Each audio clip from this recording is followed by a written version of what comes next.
আল্লাহ নবী থেকে সামান্য মাত্র দূরে বসে কাঁদে। হুজুর আমি আপনাকে বলি কি করে, হুজুর আমি আপনাকে শোনাই কি করে, সে কথা আমি আপনাকে বলতে পারবো না, সে কথা আমি আপনাকে শোনাতে পারবো না। আমি এত নিষ্ঠুর হয়ে গিয়েছিলাম, আমি এত পাষাণ হয়ে গিয়েছিলাম। ইয়া রাসূলুল্লাহ আমার বাবা শয়তানের ঠুকা চলে এলো।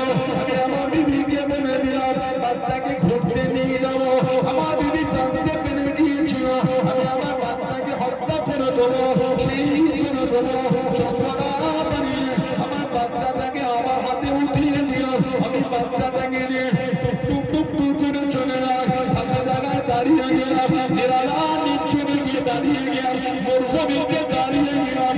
আরে দক্ষিণে কেউ না, ওই দুধু কোনা মুখে ওই দুধু কোনা ময়দানে দাঁড়িয়ে গিয়ে বাচ্চাকে দাঁড় করিয়ে নে। আমি ওই গরমে গিয়ে আমি বালুটা সরাতে লেগেছি।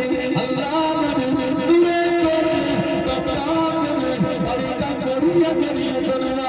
আল্লাহ দূরে যাবো তোমার তোমার শরীর চোখের পানিটা বুঝতে লেগে নে। ও বাবা সাবি আজ নিষ্ঠুর কি করে তুমি হতে পারলে, এত সত্য তুমি কি করে হতে পারলে। ইয়া রাসূলুল্লাহ নবীল্লাহ আমি যখন করতে লেগেছি গরমটাতে শরীর খানা ঘেমে গিয়েছে, মাথা থেকে খামটা টপকে টপকে পড়ে। আমার বাচ্চা সহ্য করতে পারে না এই গরমটাতে।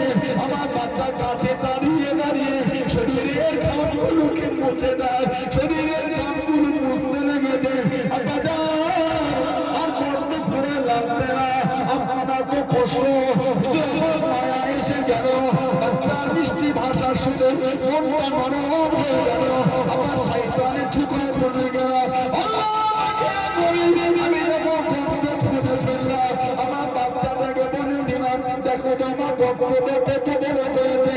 বাচ্চাটা আগিয়ে গিয়েছিল। ইয়া রাসূলুল্লাহ